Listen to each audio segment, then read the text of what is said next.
10 లక్షలు డబ్బే వద్దన్నవాడు బోడి ఫ్లెక్సీ అడుగుతాడా? చచ్చిన అడగడు. కార్తిక్ గారు చెప్పింది న్యాయంగానే ఉంది, అదే చేయించండి. ఓయబ్బో, భలే దొరికేవయ్యా నువ్వు. మా పిల్ల తప్పని ఒప్పుకుంటున్నట్టు నీ షాపు ముందు ఫ్లెక్సీ పెట్టాలా? దీనికి మేము అస్సలు ఒప్పుకో. అత్తయ్య గారు, లేకపోతే ఏంటి సుమిత్ర? బోడి జ్యూస్ షాప్ ముందు మన పిల్లది ఫ్లెక్సీ పెట్టడం ఏంటి? ఇంకా నయం, నష్టపరిహారంగా జోస్నని జ్యూసులు సెర్వ్ చేయమనలేదు. మీరు చెప్పింది కూడా న్యాయంగానే ఉంది. సరైన సమయంలో మంచి సలహా ఇచ్చి నాకు న్యాయం చేశారు. నేనా? నువ్వు ఎప్పుడు అంతే పారు, నీకు తెలియకుండానే అద్భుతమైన సలహాలు ఇస్తూ ఉంటావు. అనవసరంగా నోరు జారినట్టున్నాను. ఏ షాప్ దగ్గర అయితే నా మర్యాద పోయిందో అక్కడే నా మర్యాద నిలబడాలంటే మేడం గారు ఫ్లెక్సీ పెట్టాలి. మేడం గారి వల్లే నా క్వాలిటీ కూడా చెడ్డ పేరు వచ్చింది కాబట్టి మేడం గారే ఓ గంట నా షాప్ దగ్గర నిలబడి సర్వ్ చేయాలి.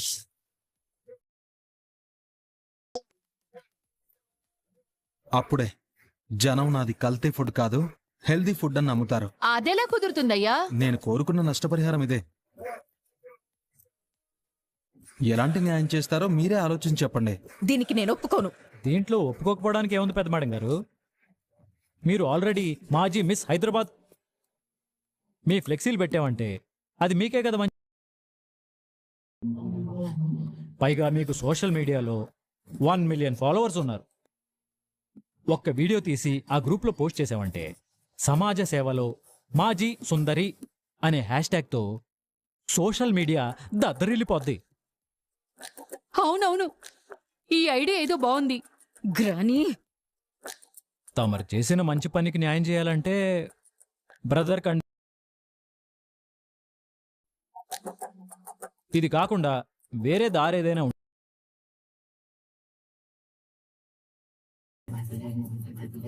నేను అడగాల్సింది అడిగాను సార్.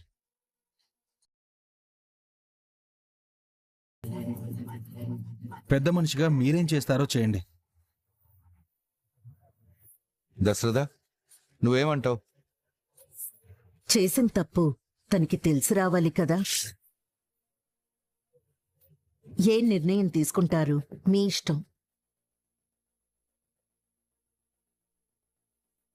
నా అభిప్రాయం కూడా అదే నాన్న. కూతుర్ని సరిగ్గా పెంచలేదన్న చెడ్డ పేరు ఎలాగూ వచ్చింది.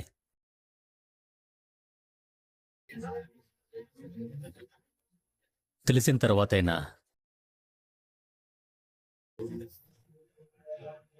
ఏ నిర్ణయం తీసుకుంటారో.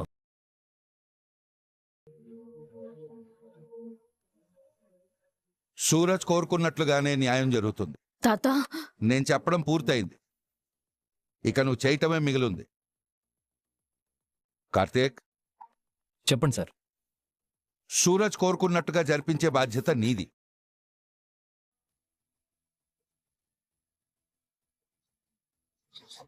పెద్దవాళ్ల పరువు తీయడానికి కాకపోతే ఇలాంటి పనులు.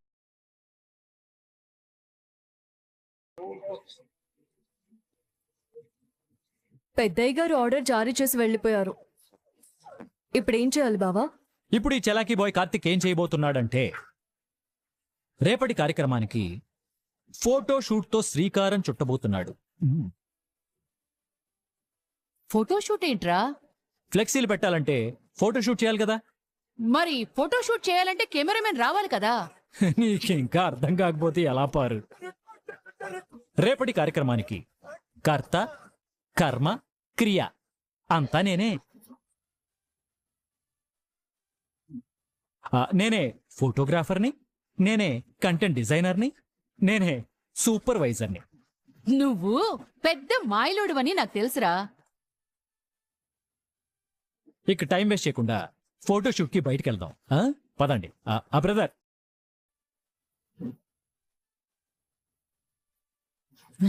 అసలు ఈ పరిస్థితి రావడానికి ఫోటోషూట్ అయిపోయిన తర్వాత మాట్లాడుకుందాం. వీలుంటే నాకు కూడా గ్రాని, ఫోటోలు తీయించు వదులు, పద. వదులు గ్రాని. పెద్ద మేడం గారు ఇది పట్టుకుని నిలబడండి. దీంట్లో ఏమీ లేదు కదా. దీంట్లో ఉండాల్సిన మ్యాటర్ వాళ్ళు రాసుకుంటారులేండి. మీరు ఇది పట్టుకుని నిలబడండి. దీనిలో ఏం రాస్తారు? ఇక్కడ జ్యూసులు సూపరు అని రాసుకుంటారేమో. అవన్నీ మనకెందుకే? ఫోటో తీసుకుంటారు, అందంగా ఒక పోజ్ ఇచ్చేయి. చంపుతున్నావు గ్రాని.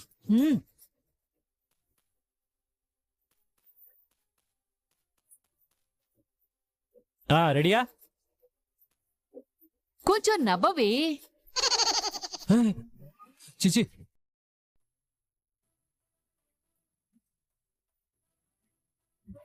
ఇది మరీ శ్రద్ధాంజలి కట్టించినట్టుంది. మరి ఎలా ఇవ్వమంటావు బావా? 50% పశ్చాత్తాపం, 30% బాధ, 10% రియలైజేషన్, ఒక 5% అమాయకత్వం, 3% ప్రాయశ్చిత్తం, 2% సిగ్గు. దీంట్లో సిగ్గుకి చోటెక్కడుందిరా? ఇది నువ్వు అనుకునే సిగ్గు కాదు పారు. ఇంత సిగ్గుమాలిన పనులు చేశానేంటి అనే పదంలో ఉన్న సిగ్గు. వీడేదో గట్టిగానే ప్లాన్ చేసినట్టున్నాడే. ముందు ఫోటోకి స్టిల్ ఇవ్వు. స్టిల్ ఇవ్వు.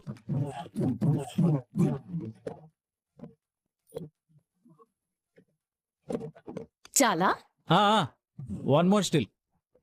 సేమ్ ఎక్స్ప్రెషనా? ఈసారి ప్లకార్డ్ అవసరం లేదు. ఒక స్మైల్ ఫేస్తో నీ రైట్ హ్యాండ్ ఫింగర్ని లెఫ్ట్ సైడ్ చూపిస్తూ ఒక చిన్న స్మైల్ ఇవ్వు చాలు. ఇది దేనికి బావా? ఏం బ్రదర్, అవసరం లేదా? కావాలి. విన్నావుగా, స్టిల్ పెట్టు. లేదంటే పెద్ద సార్ పిలవండి, ఆయన చేసుకుంటాడు.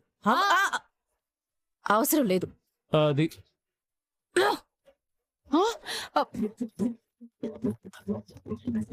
కొంచెం పైకి నవ్వు.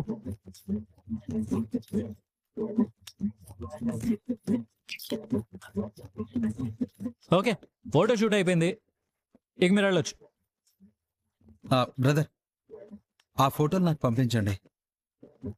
అలాగే మార్నింగ్ స్టాల్ దగ్గరికి మేడం గారిని తీసుకుని వచ్చేయండి. అలాగే బ్రదర్, మీరు హ్యాపీగా వెళ్ళి కావాల్సిన ఏర్పాట్లు చేసుకోండి. మేడం గారిని తీసుకొచ్చే బాధ్యత నాది.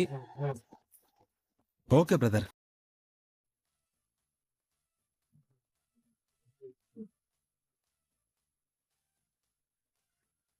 చూసినా ఏది? మన లోపలికి వెళ్ళొచ్చా? లోపలికి రా, నీ సంగతి చెప్తా. ఏంటి పారు, ఆ, నీ కోఆపరేషన్ మొత్తం అడే ఉన్నట్టుంది. ఆ, మన మీద అనుమానం రాకుండా ఉండడానికి దానికి సపోర్ట్గా ఉన్నట్టు నటిస్తున్నాను. మీరు మాత్రం దాని తిక్క భలే కుదిర్చారు. శబాచిర మనోడా. సలహా ఇచ్చింది నువ్వే కదా, క్రెడిట్ మొత్తం నీకే. రే, అలా అనకరా. అది అసలే నా మీద కోపంగా ఉంది. నేను వెళ్ళి దాన్ని బతిమాలుతాను. ఏయ్ పారు, ఆ ఏంట్రా? ఉదయం ఏదో అన్నావు, అర్థం లేని మాటలు, అర్థం లేని పనులు, తిట్లు తింటం తప్పితే నీ వల్ల ఏమన్నా ఉపయోగం ఉందా? ఇదేగా నువ్వు అంది. ఆ, అంటే అది ఇప్పుడు అర్థమైందా? అర్థం లేని పనులు ఎవరు చేస్తున్నారు? అవును, మనవడు అని సరదాగా అన్నాన్రా. నువ్వెప్పుడు ఇంతే, అన్నింటికన్ని కౌంటర్లు ఇస్తావు. దొంగ బొడవ. ఉండు, నేను మళ్ళీ వస్తాను. ఇక్కడే ఉండు. పారిజాతం గారు పార్టీ మార్చేసినట్టున్నారు. నాకు అదే అనుమానంగా ఉంది. కార్తీక్, ఏంటి సార్? ఆ అబ్బాయి వెళ్ళిపోయాడా? వెళ్ళిపోయాడు సార్. బాగా ముండోళ్లాగా ఉన్నాడురా. ఆత్మగౌరవాన్ని కాపాడుకోవడానికి డబ్బులు కూడా వద్దన్నాడంటే, అలాంటి వాడు మన వ్యాపారంలో ఉంటే బాగుండేదేమోరా. ఎవరి ప్రయాణం ఎప్పుడు ఎటు తిరుగుతుందో తెలియదు కదా తాత. చూద్దాం అతని ప్రయాణం కాలం ఎటు తిరగాలని రాసుందో.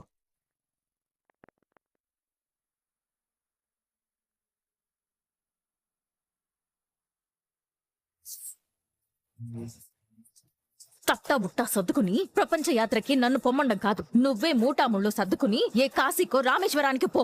అది కాదే.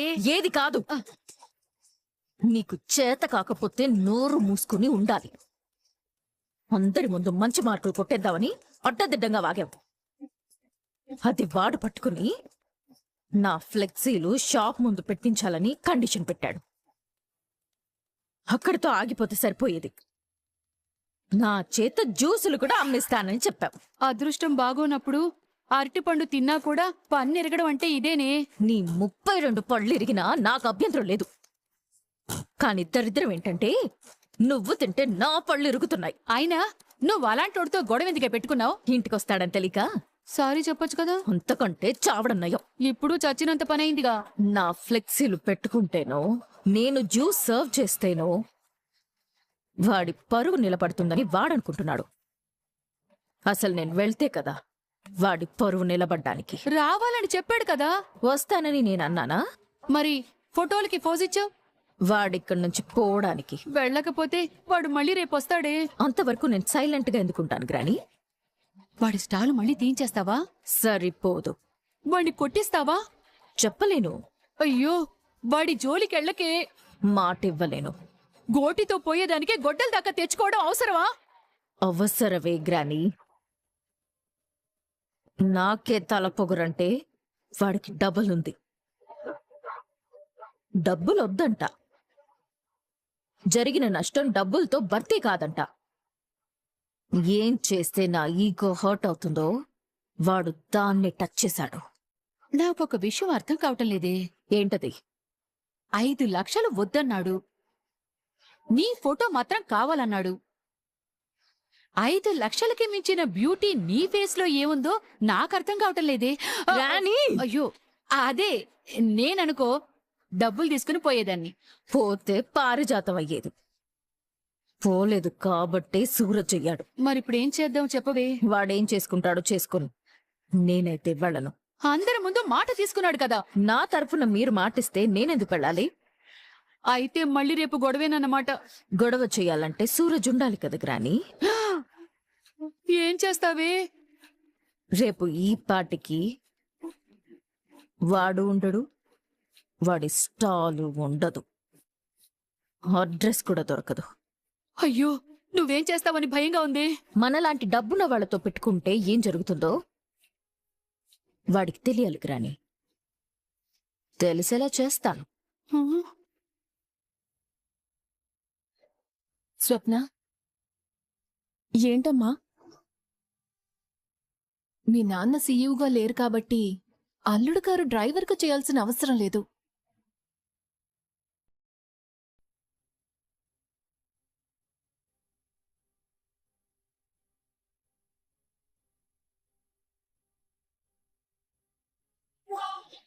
అల్లుడు గారు విన్నారంటావా? అంత నోరేసుకుని అరుస్తుంటే వినకుండా ఉంటారా? నేనన్నది మీ మంచి కోసమే కదే. కానీ ఇది నీతో నేను చెప్పించినట్టుంది. ఏమనుకున్నాడో ఏంటో, నువ్వెప్పుడు ఇంతే. స్వప్న,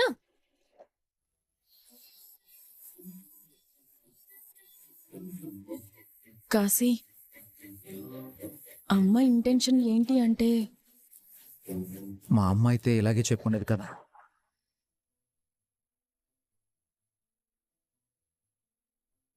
ఏ తల్లైనా పిల్లలు క్షేమంగా ఉండాలనే కోరుకుంటుంది. అర్థం చేసుకున్నందుకు సంతోషం. ఎక్కడ అపార్థం చేసుకొని నా మీద అలిగుంటావేమోనని భయపడ్డాను. ఒక మనిషి గురించి ఎప్పుడు అపార్థం చేసుకుంటామో తెలుసా?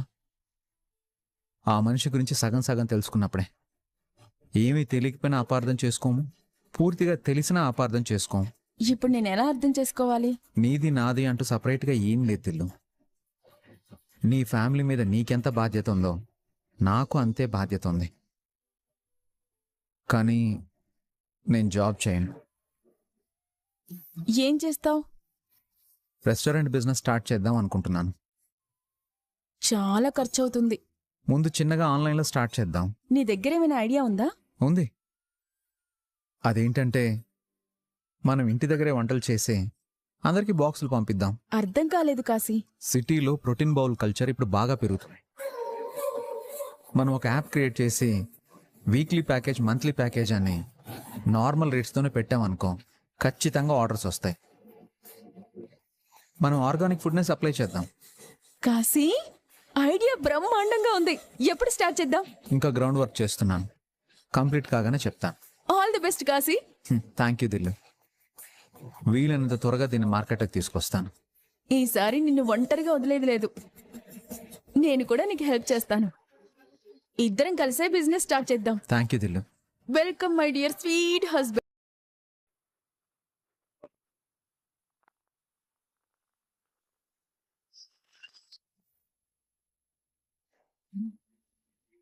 సారీ నాన్న. దేనికి దశరథ? నువ్వు నన్ను పెంచినంత పద్ధతిగా నేను నా కూతుర్ని పెంచలేకపోయాను.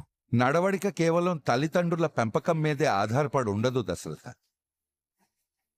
వాళ్ల మీద ప్రభావం చూపే అంశాల మీద కూడా ఆధారపడి ఉంటుంది. మీరన్నది నిజమే మావయ్య గారు. లేదంటే దానికి ఇలాంటి బుద్ధులు రావడం ఏంటి? ఆ వయసులో ఉన్న పిల్లలు దూకుడుగానే ఉంటారు సుమిత్ర. అలాగని నేనేం జ్యోత్స్నని సమర్థించటం లేదు. కాకపోతే మరొకసారి ఆలోచించండి. ఎందుకు? అదే ఆ సూరజ్ గాడు నష్టపరిహారంగా అడిగిన దాని గురించి. దాంట్లో ఆలోచించాల్సిన అవసరమేమీ లేదు. నా తీర్పు నేను సాయంత్రమే చెప్పేశాను. నీ తీర్పు మార్చుకో తాత.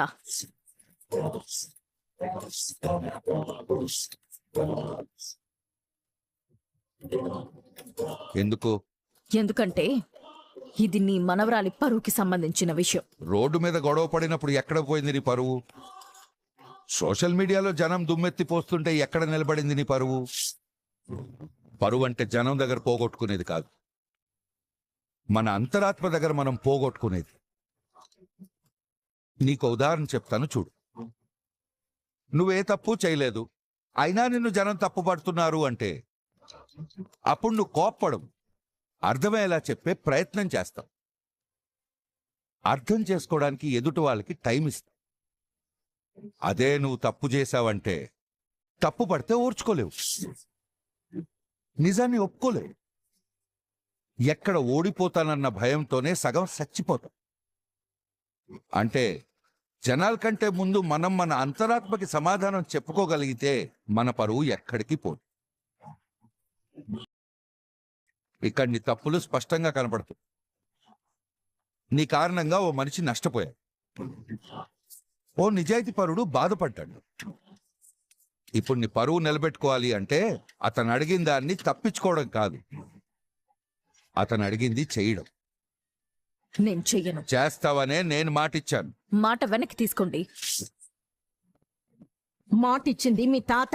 అందుకే మాట వెనక్కి తీసుకోమని తాతకి చెప్తున్నా.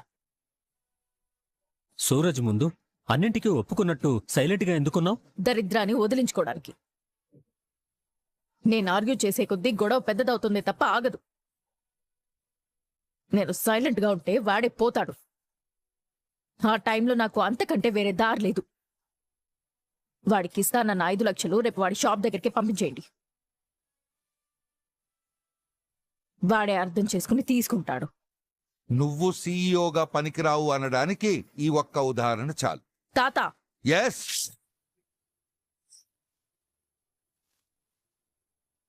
నీ కింద పనిచేసే వాళ్ళల్లో అన్ని రకాల మనుషులు ఉంటారు. మేనేజర్ మీద అరిచినట్టు రెస్టారెంట్లో బాయ్స్ మీద, వంట మనిషి మీద, కస్టమర్ల మీద అరిస్తే రెండో రోజు వాళ్ళు రారు. సీఈఓకు ఉండాల్సిన మొదటి లక్షణం నా అనుకునే తత్వం. అది నీలో లేకపోయినా, అది ఎదుటి వాళ్ళ మీద చూపించలేకపోయినా నీ నష్టాన్ని నువ్వు కొని తెచ్చుకున్నట్టే.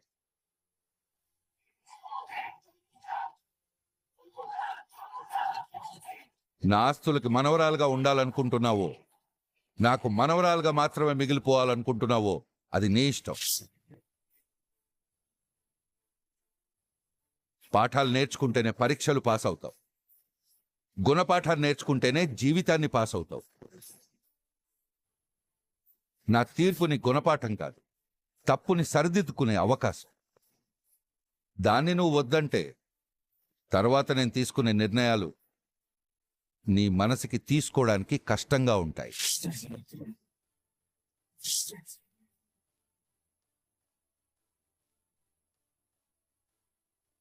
తాత మాట నిలబెట్టే మనవరాలుగా ఉంటావో, మనవరాలుగా మాత్రమే ఉంటావో నీ ఇష్టం. నువ్వు ఉండేదాన్ని పట్టే నీకు లభించే గౌరవాలు ఉంటాయని మాత్రం మర్చిపో.